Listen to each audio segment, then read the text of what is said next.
everybody. It feels like I haven't talked to you in forever, and that's because I pre-recorded last week's a little early because I was going to be on vacation. And yes, I was inspired on vacation. I did go to Muir Woods, which is a little bit north of San Francisco, and it's the most amazing forest. It just smells so wonderful and fresh, and the trees, the redwood trees, are so huge. I loved it. It was a great time. Came back a little tanner, a little blonder, and a little bit more refreshed, which helps with discernment, because one of the things as I was considering that word this past week was when I'm hungry or tired, or if the moon is in a certain place, my judgment can be off.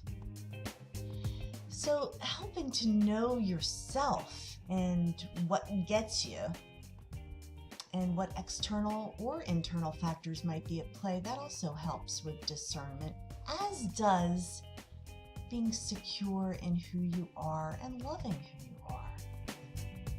When I was insecure, I made really bad decisions because I just so desperately wanted to feel better about myself. And it wasn't until I grew up a little and started to appreciate my own worth that I was able to draw some lines, make some decisions, and break some relationships that just were toxic and not healthy for me. It's a good thing to know your own worth, and it helps you determine what you're willing to put up with. So let's see what the next word of the week will be. Let's say a prayer, ask for wisdom and a word for us to guide our path as we head into these dog days of summer. And the answer is, we've never had this before and I love it. Authenticity. Authenticity. No fakers allowed. Huh. And I have discovered how exhausting it is to try and be something or someone that I'm just not. Boy, that goes right back with what I was just saying about knowing who you are and knowing your own self-worth and being true to that. Because I didn't know my own worth, I was afraid to not be Miss Happy Face, because I thought if I was anything less than perfect, I would be rejected. When actually, it's that openness and vulnerability. The ability to be self-deprecating and say, yeah, you got that, I got that too.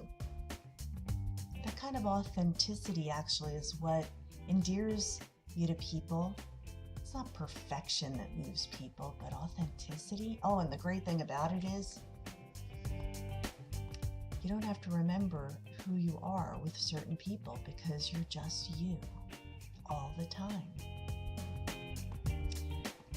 So pressing into that, checking myself and saying, am I being really me here? That's what I'm going to do this week, because it will eliminate a lot of baggage and the pressure to perform instead of just to be. And you are pretty wonderful just the way you are. Remember that this week and have a great one.